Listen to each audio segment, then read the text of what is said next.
Welcome to the FNN Sports Zone. I'm Mike Brodsky. And I'm Jermaine Kimbrough. And tonight we're going to be covering everything from the world of sports over the past week, give you the highlights that we've seen in the NFL. We'll talk a little bit about college football, little NBA, little women's soccer, and even an update on the scandal from Major League Baseball regarding a little bit of possible betting going on. We'll talk a little bit about that as well. But why don't we jump right into it? I know you were actually just up at the Bucks game this weekend. You want to talk a little bit about that one? Absolutely, yeah. I mean, I covered, and we had quite a few weeks off, actually, because we had the bye week, and then we had some away games. So, I mean, all the Bucks Nation were all back into Raymond James Stadium for another great game, an epic matchup. We had the New England Patriots that we were hosting. And so they came into town, and, I mean, they already came in with the number one rushing offense. Yeah. And they also have, Stephon Diggs was playing great. And, at every position, they're actually solid right now. So we already knew this was going to be a tough matchup, as well as, leading at this point the two division leaders. Yeah. And so it was a tough game. It started off, Baker was hot right away. He hit a Mecca for a nice touchdown. It looked easy. I mean, it started off. It was like the first 4 minutes of the game. Yeah, and they looked hot. The Bucks were great. Were looking great, and everyone's thinking, okay, here we go. I mean, look, we're ready. I mean, they came out and look, they had the bye week the week before, so we were not sure what we would get, but looked great in the first quarter. Now, Patriots ended up coming back, getting some TDs on the board, and they hit Stephon Diggs right at the end of the half. That was really what kind of hurt us the most, was right in just the last seconds of the half. Stephon Diggs out in the end zone, in the back of the end zone. Right. And from there, once we went into the third quarter, it was just like, man, it was all New England.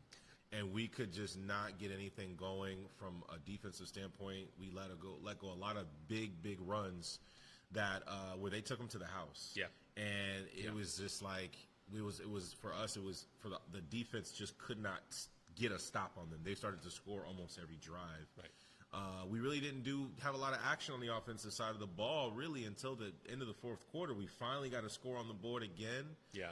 But it was too late. It was just too late. Yeah. Yeah, I mean, the Patriots ended up with their 7th straight win, which is kind of mind-boggling. They're actually 8-2 now, and the Bucks, of course, at 6-3. Yep. Drake May threw 270 yards, 2 touchdown passes. Trevion Henderson, right? I mean, he had a couple of touchdown runs for 69 yards and 55 yards, finishing with a career-high 147 yards for the rookie on 14 carries. Matt Collins, too. He was there. I mean, he had 10 targets, and he had like 100 yards receiving. I think he had 2 touchdowns. I think that may be right. So, I mean, they were just, right. They were killing it. Yeah, I mean, I thought it was kind of interesting that they actually clocked Trevion Henderson. He had the top speed in the NFL all season long. You want to know how fast he was running on one of those touchdowns there? Top speed. Yeah. He was running at 22.01 miles per hour on that 55-yard touchdown. They clocked him, Wow. So I thought that was kind of interesting. But, it was – now this is really the first time that they had actually gone head-to-head, the Patriots and the Bucks, since Brady retired. So I thought that was kind of interesting. Man, long time. I didn't know that. And and also, for what it's worth, I also kind of noticed in the news, Rob Gronkowski is actually getting ready to sign a one-day contract, not with the Bucks, but with the Patriots. Of course. He's going to officially retire, I guess, on Wednesday. He's going to say goodbye to the NFL. Wow, and I guess he's been doing broadcast for a while, so I think he's done. Yeah. He's not going to be hitting the football field anytime in the future. He's not coming back. So no more Gronk. Congrats to Gronk on a great career, of course. But one of the best tight ends ever. Oh, absolutely, no question. And for the Bucks, you guys are going to Bills. We're going to Buffalo next. Up to Buffalo. Yeah, obviously another tough game. We'll see what happens. Yeah. They had a rough week. I know we're going to get to that in a moment. Yes. But before we transition, I was going to say, too, after the game, I did get just some information. Some sound with Emeka. You want to talk about that? It was a great soundbite. I will. So before I spoke with Emeka from an interview standpoint, at the press conference, Baker spoke. Quarterback Baker Mayfield, he spoke at the podium, and he shared what he felt. He shared some thoughts about how the game went, the struggles. Of course, he was questioned pretty heavily on what's going on, you know. Kind of just such a, even though you look at the score, you're like, okay, that's not too bad, but it really was worse than the score looked, to be honest. Yeah. And so, you know, Baker had to answer some questions, and one of his comments, which was a little bit interesting, surprising, was that he mentioned that there was a lack of killer instinct. Due to that comment, it did raise some questions about the teammates and maybe who he would have been referring to. Right. There was some kind of missed opportunities with Emeka as well, and a few other of the receivers. Yeah.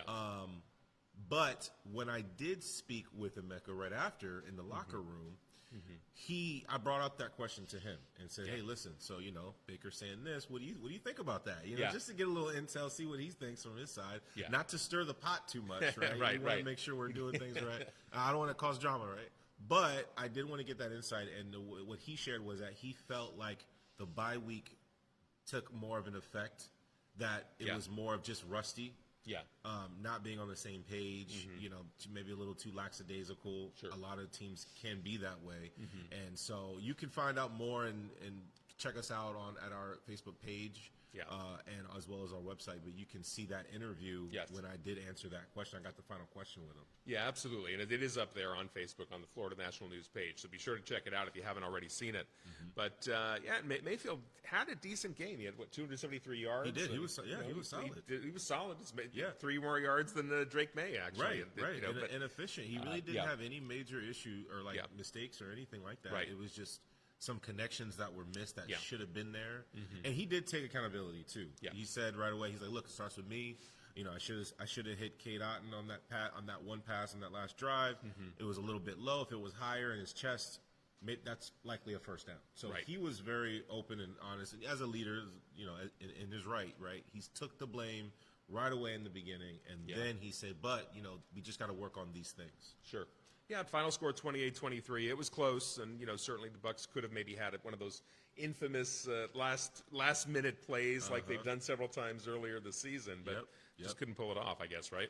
Correct. Yeah. Correct. So we'll see. Look, tough game. We got Buffalo next week. Well, maybe we should talk about the Buffalo game, right? Because that was kind of an interesting one. For Dolphins fans, you'll be happy to hear the Dolphins actually got their third victory of the season against the Bills. Crazy. Kind of amazing. I mean, at the half, I was kind of shocked that they were actually up, but the Dolphins did win. They held on to win 30-13 over the Bills. So the Dolphins now 3-7, while the Bills slipped to 6-3. Couple of turnovers, and they just couldn't get anything going, especially the first half. They had such a deficit that, you know, they're down. I want to say they were shut out in the first half. They were. Yeah, and I remember I was kind of flipping back and forth on the red zone, just kind of going back and forth. And, you know, what's his Josh Allen's right there. Yeah. And they're right. He's like on the 10-yard line or something. And then it's just like I want to say it was a tipped interception or something like that. And it's always something, you know, when you're trying to get going and you're rushing. And so that was an issue. Either that or a fumble. It was a turnover though in the red zone, and they turned it over, and you know that was their chance to get things rolling, and they could just never get back really in the game. Yeah, it was something. I mean, the Dolphins managed to force 3 turnovers against the Bills there. And also, for what it's worth, the Dolphins managed to snap their streak of 7 consecutive losses against Buffalo. Wow. I mean, so it was about time. You know, it's hard to believe, but they actually were able to do that. So good, congrats to them. And for running back Devon Achane, he had 174 rushing yards and 2 long fourth quarter touchdowns, plus 51 receiving yards. Tua went 15 for 21 for 173 yards with 2 touchdowns. And 2 interceptions, but I mean, he just managed the game. That was pretty much all he had to do. Got it done. Jaden Waddle had a deep touchdown catch among his 84 yards receiving on 7 receptions. Josh Allen finished with 306 yards, 28 for 40, 2 touchdowns, an interception, and a fumble. Buffalo running back James Cook also lost a fumble and was held to only 53 rushing yards. Right. But for what it's worth, the Dolphins are headed to Spain for a game against Washington. Your team. I know. You want to talk about that? Yeah. It's coming up in Madrid on Sunday. I guess that'll be kind of exciting to see what they do over there in Madrid. Yep. So we'll talk about the Commanders a little bit later on, I suppose. I figured we'd talk about them. Sure. So whenever you're ready. Yeah. We wanted to move back home to be closer to his family. We decided to go with pods because things were stressful enough. We weren't sure how long we were going to need storage for, so we needed something that was flexible, and then they can deliver the container to wherever we move to. We haven't found the perfect house yet, but we're still looking. Let's talk a little bit about the Jaguars. It was kind of a bit of a disappointment for Jaguars fans. The Jaguars, I mean, they let a 19-point lead kind of slip away in the fourth quarter, by the way. And for the Texans ended up beating them 36-29. Quarterback Davis Mills ended up throwing 2 touchdown passes in the fourth quarter. Oh yeah, because what's his name was out. That's right. Yes, Yeah. Stroud is still out. Still out with yeah. with concussion. Yeah. So Mills, scrambled for 14 yards for a touchdown on top of the 2 passes that he had. And he did that little scramble with 31 seconds left, and that put the Texans ahead. And that was pretty much the game there. But Mills ended up throwing for 292 yards, filling in for C.J. Stroud, of course, Yep. who hopefully will be recovering soon from that concussion for Texans fans out there.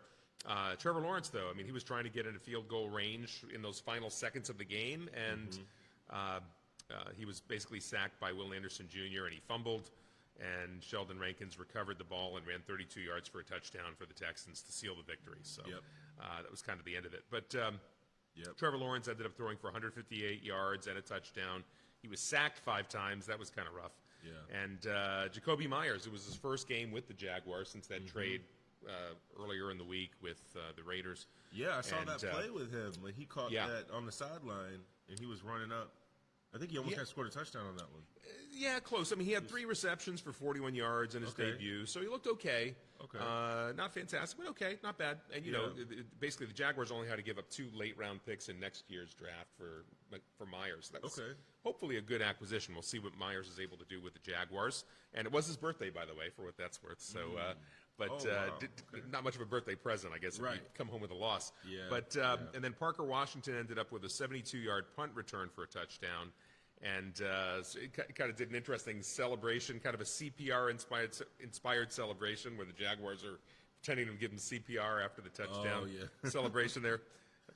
I'm sure you can catch it on social media if you wanted to see it. Yep. And then the Jaguars, I'll be at the game. I'll be at Everbank Stadium this coming Sunday when they're going to be hosting the Rams. So hopefully they'll have better success against LA. Against the Rams, that's going to be a tough one. Like the hottest team right now in the league. They've been tough.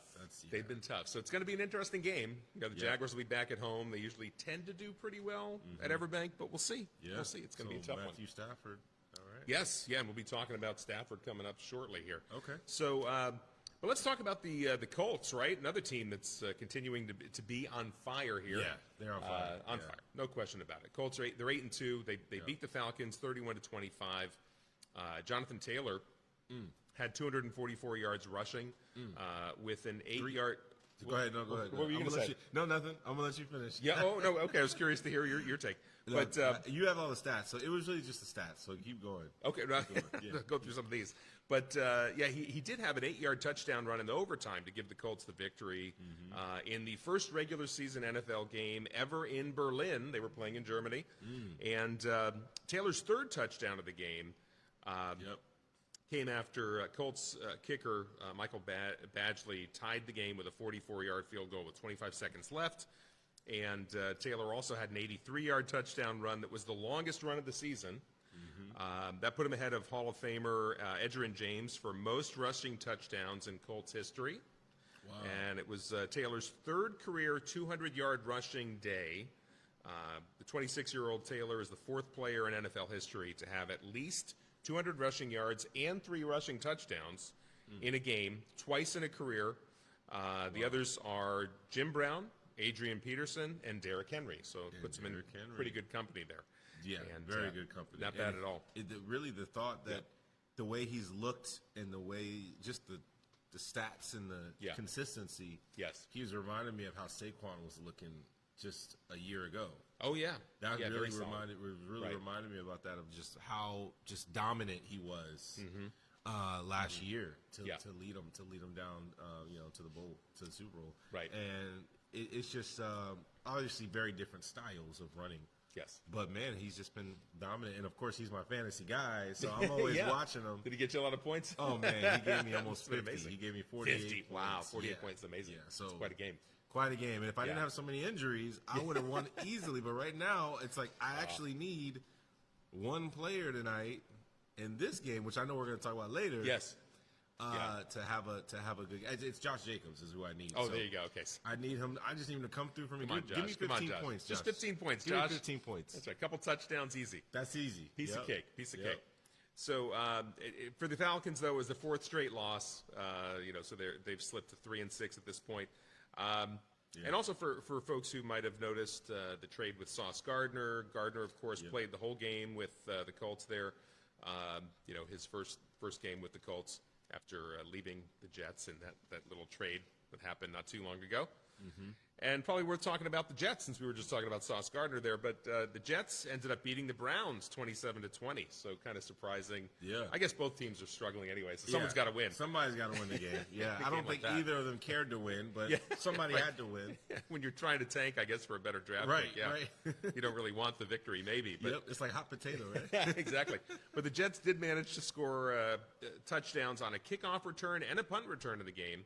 And that was the first time that ever happened, actually. I thought that was kind of interesting. Really? Wow. Yeah, touchdown on a kickoff return and the punt return. It's never happened before. Wow. But Breece Hall took a screen pass from Justin Fields, 42 yards for the go-ahead touchdown. And Will McDonald had 4 sacks to tie a Jets record, so congrats to him on that. And Dylan Gabriel, 17 for 32, 167 yards and 2 touchdowns. Not bad, but maybe it's time to try Shedeur Sanders. I know we keep talking about this at some point. Yeah. Maybe the Browns will give him a shot. I mean, look, just be honest with you. I mean, Shedeur doesn't want an injury, right? Yeah. But he would love for them to keep losing. He really would. Yes. Because he knows his shot's going to come. Yeah. Having all those extra losses racking up because it's only going to be the fans that's going to be cheering and, they're going to have the bags are going to start coming out, all the brown bags, and there's going to be a lot of heat. Yes. A lot of heat on that organization. Yes. So they know that's coming already, and I think they're probably looking at that schedule like, okay, when's the best game to get them started? Right. That's what I'm going to predict. Let's see. We'll see. It's just a matter of time. At some point, they got to give him a shot. Yeah. Let's hope. Let's hope. And the Ravens, 27 over the Vikings, 19. That was an interesting one. The Ravens did win their third straight game. Lamar Jackson struggled a bit in the red zone. He was 2 of 5 in the red zone, but the Ravens defense did manage to pick off J.J. McCarthy twice. Mm-hmm. They did pull out that victory. Any comments on that game? I don't know if you not what's really. really going on. I checked it out a little bit. I mean, but it was kind of what we were expecting. Yeah. There wasn't a lot of fireworks. It was just kind of that win that you expected to see. Yes. Yeah. Yes. I mean, both, obviously the Ravens, still trying to get back in the mix with Lamar Jackson back on the field again. Vikings just kind of struggling through sort of an average season and hard to, hopefully they can get things back on track. Thanks. And the Bears did manage to beat the Giants 24-20, and of course that was the game that apparently cost. Of course, Coach Brian Daboll is no longer with the Giants. He's been let go as of today, I believe. So. But Caleb Williams ended up throwing a touchdown pass and scrambled for a go-ahead touchdown in the fourth quarter to help the Bears rally for the win. Another rally. And another rally. Daboll's out. Yeah. It's the second time this season that the Giants lost after leading by 10 points. So it's been kind of a rough, with under 4 minutes remaining, I should point out. Mm-hmm. And we'll see how the interim coach, Mike Kafka, is able to do, if he's able to kind of turn things around. And also, who will they go after? Who are the Giants going to try to bring in for Daboll, I wonder, if they're going to bring him in the season or in the offseason. Let's see. We shall see what happens, but some sad news. Jackson Dart had some great plays. Yes. I mean, he's been making the plays. Yeah, he looked okay, but you know what happened to him? Concussion. He went out in the fourth quarter. Oh, I didn't know that he suffered a concussion. Yes, and this, by the way, I should point out, this is his fourth. Because Russ came in. Russell Wilson came in the fourth quarter. Yes. Russ ended up with just 45 yards in the fourth quarter for the time that he played. He wasn't on the field much. But for Jackson Dart, though, it's his 4th concussion this season. Not good when you get hit that much. I mean, that's not good for the long-term health, of Dart. I mean, you certainly hope that these are not serious concussions, but these poor guys. I mean, you get that many hits to the head. Yeah, it's not a good thing. In that short period of time, it's not good. It's not good at all. That's not good at all. So I mean, but he looks like a star. So this is not great for New York fans. Yes. Well, let's hope that wasn't anything terribly serious, but. But, man, I mean, Russ had another opportunity. Who would have thought he would have had another opportunity to just come in and you guys are on the platter. Look, just win the game. Yes. You only need to be out there for 5 minutes. You won't even have a sweat at that point. Right. Just go in there and just get us some good passes and, get us a couple field goals, whatever. And he just couldn't get it done again. It's just not happening. So unfortunate. Yeah. Unfortunate. But we'll move on to the Saints. The Saints ended up beating the Panthers 17-7. How about that? That was something. I mean, the Saints have had a rough year, but rookie Tyler Show threw for 282 yards and 2 touchdowns to earn his first career win. Congrats to Tyler. Congrats to him. It also ended the Saints' 4-game losing streak, so congrats to them. Yes. Bryce Young, 17 for 25, 124 yards and an interception. Not a great game. Panthers are now at 5-5, but anyway, we'll see. Bryce Young has kind of been hit or miss on a game-to-game basis this season, right? Yeah, they've been surprisingly average.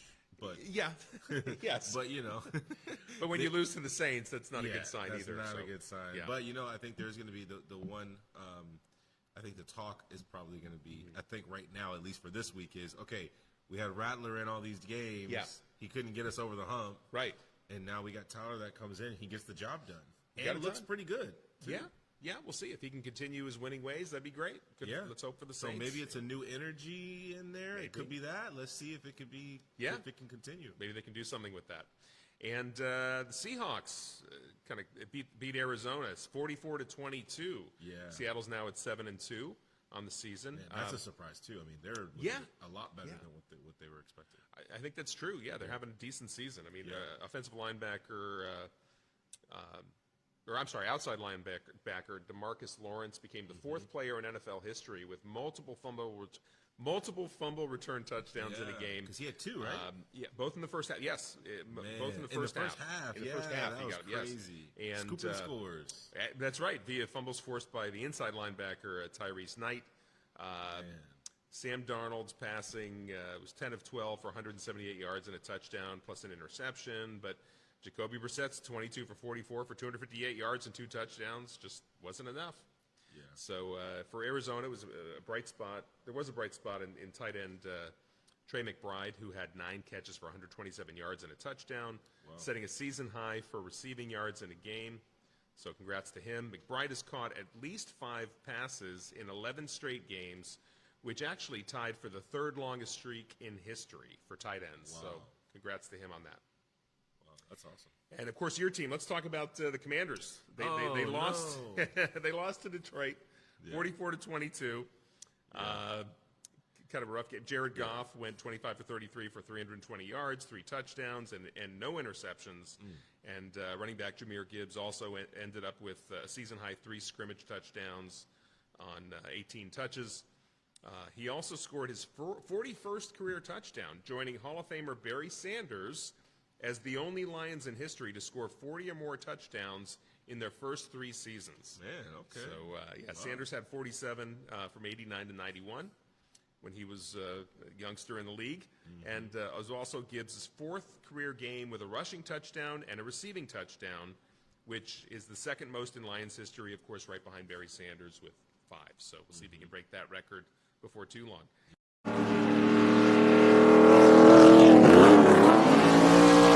One of the things I love about Bass Pro is they have 3 great ways to shop. You can head into one of their awesome stores, visit BassPro.com, or get great gear from that catalog Johnny Morris sends out. Hi, here's your package. Bass Pro Shops, where commitment, passion, and the great outdoors all come together. Why would you shop anywhere else?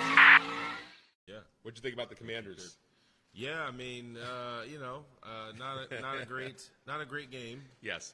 But like I said earlier, I guess the only positive thing is that it wasn't a nail biter. I do not like nail biters, but I'd rather get blown out, and it was from the very beginning of the game. I mean, from the first 10 minutes of the game, they were out like 2 scores, and I kind of could see like we don't have a lot going for us. So, Marcus Mariota in for Jaden Daniels. Yes. Obviously, he's sidelined. Now, I'll start with the injury. The good news is that no breaks, no tears, anything like that. Ligament injuries. Really just a clean dislocation and separation. But right now, they chose not to put him on IR, which was an interesting move. People weren't expecting that. Yeah. What they're saying is there's been some similar injuries, and some of these similar injuries, what they're saying is that this type of injury is mainly going to be pain management. And if you can power through that pain, let's say they put a brace on it and all that, you can go right back out. It's a non-throwing arm. Yeah, that's true. Now, you don't want to fall on it on this. Of course, you can still re-injure it, but it can't get any worse than it is. That's what they're saying. Right. So it sounds crazy when you look at it on the camera. You're like, what? They should be out for the season, and just to be safe, right? Yeah. But what they're saying is that from a football standpoint, he does have the doctors can't say, oh, don't play him. They have to say either yes, he's good to go, right, or no, he has damage that must be healed.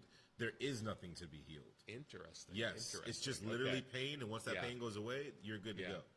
So, wow. Okay. Very interesting, but right now we're just waiting. He's basically he's going to be he's week by week. He could even come back within the next 2 to 3 weeks at this point. Amazing. Well, that would be something. After seeing the injury, you would have thought he's gone for the season. He's gone for the season. But I know as we were talking about, because it wasn't an actual break and no ligament injury, no need for surgery, that kind of thing. Right.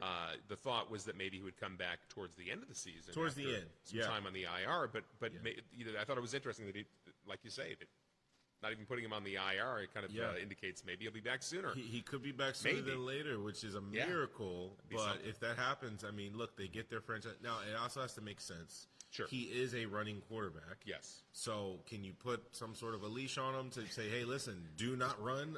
Slide. If anyone's getting anywhere near you, just slide. Just slide. Yeah. I don't know. With him, it was his mentality. That's tough. They tried that with Michael Vick. They tried it with all these guys. Obviously RG3, so those things don't usually work that well. But let's see. I think there's more to be seen there. Now, I think for the game, though, they lost. It was 44-22, I believe. 44-22. And they just never even were close. It was just not a good game. Look, Detroit was wanting. The story was, are they going to get their redemption from last year in the playoffs? And they clearly did. Now.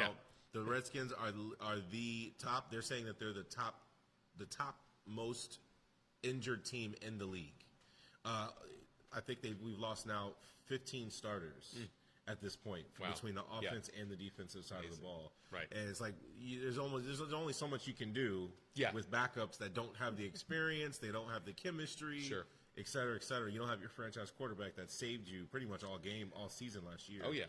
So let's see what happens. Look, we got Miami, which is like in the beginning of the year, you're like, oh great, Miami, that's a win on the schedule. Yes, we have a win. Yes. Now it's kind of like, let's see what happens. Let's see what happens. Let's see what happens. It might be a tough game. Another tough game for us. Take it week by week. Yep. But still good news, obviously, on Jaden Daniels. Correct. So let's hope that the recovery goes well. Yeah, for sure. And let's move on to the Rams, of course, since the Jaguars are going to be facing the Rams this coming weekend. But the Rams blew out San Francisco 42-26. The Rams are now at 7-2. Quarterback Matt Stafford is the first quarterback in NFL history with 4 passing touchdowns and 0 interceptions in 3 straight games. And it's pretty amazing. And his 4 passing touchdowns in 3 straight games, by the way, is tied for the 3rd longest streak in NFL history. He is the 6th player with the streak that long and is just 2 shy of Peyton Manning's record. Oh, it's Peyton Manning? Peyton Manning is the one with the record for... I was thinking either Peyton or Drew Brees because I know they were both very efficient and didn't turn the ball over too much. Right. So congrats to Stafford. Let's see if he can break Peyton Manning's record. That would be exciting. Wow. So he needs how much more? Basically two more. Two to tie and then 3 to break it. But so 2 more touchdowns? No, he's had 4 passing touchdowns in 3 straight games. So let me rephrase that. So basically what that means is he's got to get Five games would tie Peyton Manning's record, and then 6 games would break it. If he gets 4 passing touchdowns in 6 straight games, then he becomes the sole holder of that little record there. Man, he's had that many in every game. Isn't that amazing? Yeah. Wow. Yeah. So he's carrying that team. He's killing it. I mean, Stafford he's been something. Yeah. So just keeps throwing those bombs. Well, let's see if the Jags can hold him back a little I bit. I know. It's going to be a challenge. Hopefully, we're the ones to kind of end that streak, maybe. Right. But hopefully, we'll see what he does. Yeah. And then Mac Jones, though, had a great game too. I mean, he threw for 319 yards on 33 for 39 passing with 3 touchdowns, 1 interception. And the talk is Brock Purdy is looking like he's getting closer to returning from his big toe injury. Mm-hmm. But and then what's going to happen? Will Purdy go back in as quarterback, or will they keep using Mac Jones? Jones has been playing pretty well, so it's going to be a good problem to have for the 49ers once Purdy returns to the field. But a little quarterback controversy. Yeah, could be. So we'll see what they put in. And Stafford, by the way, did finish with 280 yards on the day. Mm-hmm. Pittsburgh Steelers lost to the LA Chargers 25-10. Wide receiver Keenan Allen also broke the record for most receptions in Chargers history. Congrats to him. He broke Hall of Famer tight end Antonio Gates' his record with Gates had 955 receptions, and Allen got his 956th late in the fourth quarter for the Chargers, so he broke that record. Aaron Rodgers finished with 161 yards on 16 for 31 passing with a touchdown. Ouch. It didn't look great. Didn't look fantastic. Justin Herbert finished with 220 yards on 20 for 33 passing with a touchdown. Herbert was sacked 5 times, but Rodgers just had too many bad passes, and Rodgers was also sacked 3 times as well. So rough game for the Steelers. Yeah, rough. And if we go back to Thursday night's game, Denver Broncos beat the Las Vegas Raiders 10-7, putting Denver at 8-2. Bo Nix threw 2 interceptions, but he did have a touchdown on 16 for 28 passing for 150 yards, which was enough to beat Geno Smith, 16 for 26 passing, 143 yards with no touchdowns and an interception. Low-scoring game there. Low-scoring game, not exactly. much going on. Defensive battle on that one. Yeah. But tonight we got Philadelphia Eagles taking on the Green Bay Packers in Green Bay. Big game. Game of the week right there. Game of the week, absolutely. And that'll be at 8:15, so that'll be an interesting one to watch. Absolutely. And come on, Josh Jacobs. Come on. How many points? 15 he needs? Just 15. 15 fantasy points. Come on, Josh Jacobs. You can do it. Come on, man. And then, of course, Thursday's game coming up, the Jets will be facing the Patriots, and that'll be at 8:15 p.m. Ooh, okay. Sounds like a Patriots win.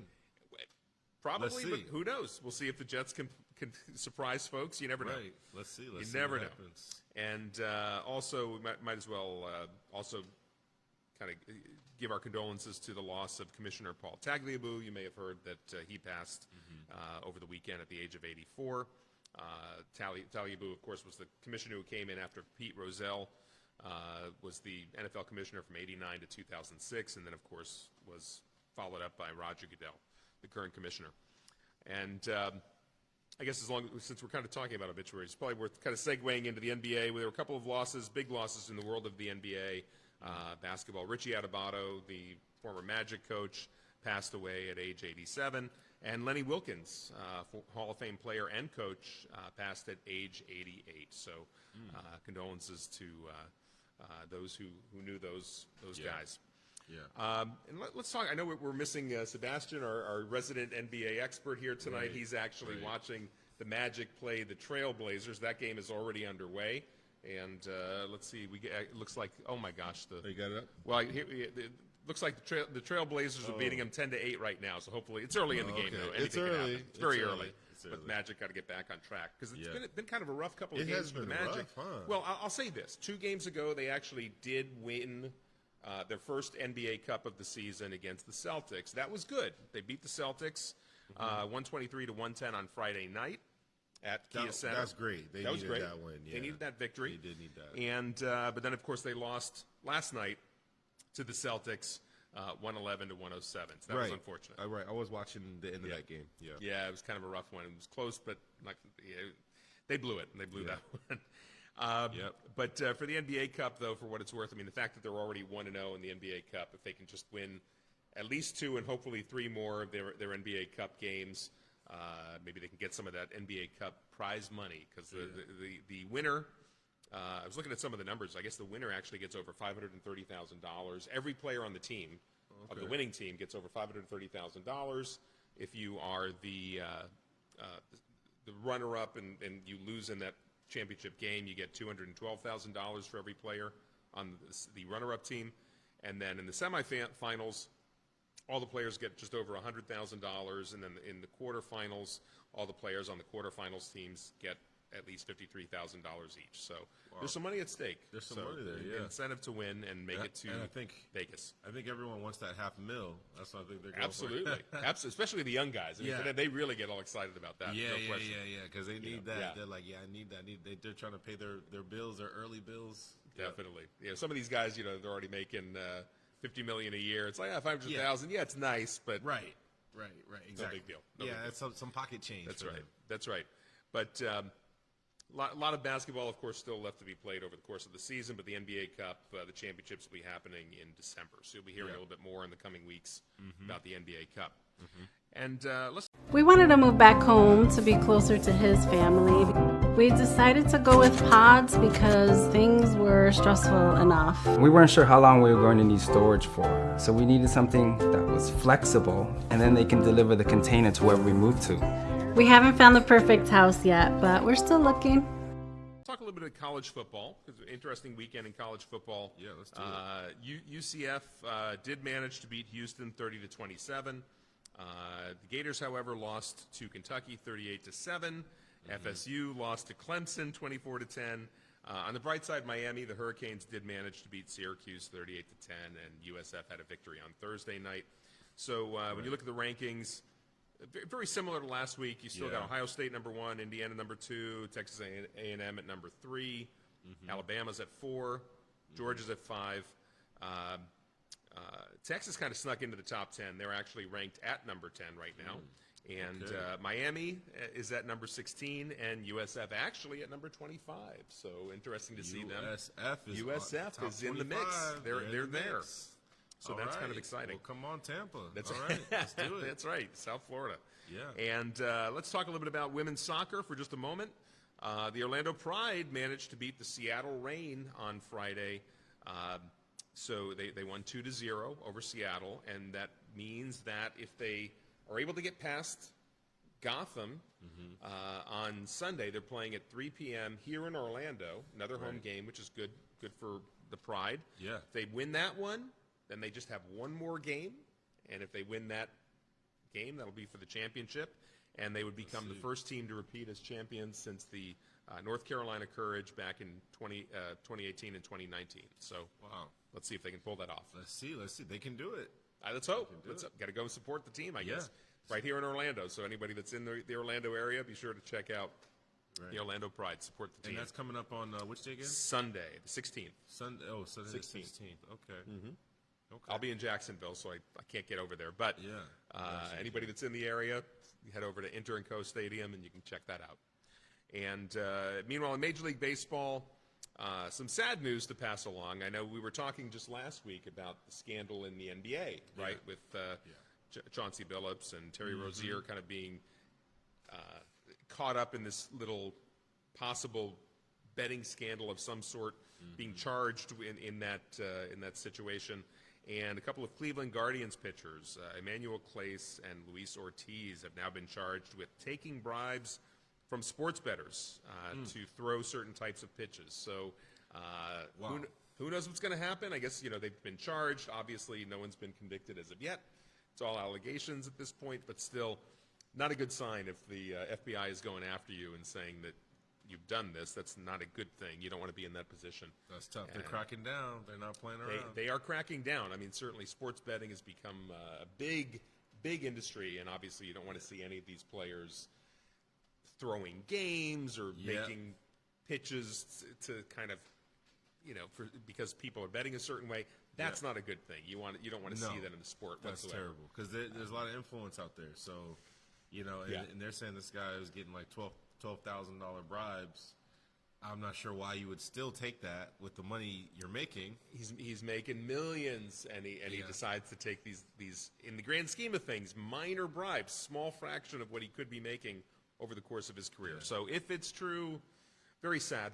Let's hope that maybe there was some misunderstanding of some sort. We'll see. We'll see how it plays out in court. Let's hope. But in the meantime, well, sports betting is under the radar. I mean, oh, no question. It's being it's under the microscope, because now they're going from sport to sport here. Yeah. So no one is safe at this point, whether it's NBA, NFL. I'm sure that now that means that they're looking at everybody. Oh yeah. So and I'm going to imagine they're going to find a lot more, because word on the street is this is happening everywhere, and it's happening a lot. Well, that's the thing. I mean, because obviously you've already heard about these high-profile arrests in the NBA and also now Major League Baseball. Is it going to hit the NFL? Yeah. Who are they going to go after in the NFL? Who are they going to go after in hockey or any other sport? What other sports are going to be? Pickleball. Is pickleball going to be subject to the same scrutiny? I don't know. Oh, no, not pickleball. Let's hope not. Let's hope not. But who knows? The people are betting on everything. So anything hope it's can not happen. Pickleball. That'd be a shame. That would be a shame. But anyway, anything else that you wanted to talk about in terms of other things coming up or other highlights you wanted to address? I mean, look, I think that was pretty good for the week, and I definitely look forward to the Jollywood Film Festival. Let's talk about that. Sure, we can talk about that, definitely. Yeah. So coming up on Friday, for those who are fans of movies in general, Jermaine and I are actually going to be at the Jollywood Film Festival on the red carpet this Friday, Friday the 14th of November. Yep. And we believe we'll be going live around 6:30-ish, something like that, and then covering the Jollywood Film Festival red carpet right up until the award ceremony starts at about 8 o'clock that night. And so be sure to tune in to Florida National News if you'd like to check out the red carpet interviews. We should have interviews with, of course, the organizer of the Jollywood Film Festival, Daisy Del Toro, and also her cousin, Israel Del Toro, who actually won one of the ESPY Awards not too long ago. Yeah. We'll be talking with him on the red carpet. Yeah, that's going to be great. And some other surprises, so be sure to tune in for that. Yes, and we'll both be there for that. And it's going to be a great time, so I'm excited. I'm looking forward to it. Yes. So, I mean, let's see how it goes. I think it's going to be a great time. It's going to be a lot of fun. A lot of good coverage coming. Definitely. And, of course, I'll be in Jacksonville on Sunday covering the Jaguars game. But the Broncos I'm sorry, the Bucs. What am I saying? The Bucs are going to be on the road. Right. So when's the next home game for the Bucs? The next one should be the following week. Okay. The following week. I forget who we're hosting. Okay. We should be back the following week, that following Sunday. Okay. Very good. Very good. Yep. All right. Anything else to add? Nope, that's it. All right. I think we've covered everything.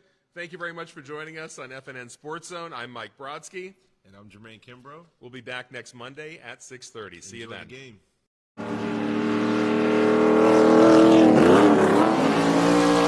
One of the things I love about Bass Pro is they have 3 great ways to shop. You can head into one of their awesome stores, visit BassPro.com, or get great gear from that catalog Johnny Morris sends out. Hi, here's your package. Bass Pro Shops, where commitment, passion, and the great outdoors all come together. Why would you shop anywhere else?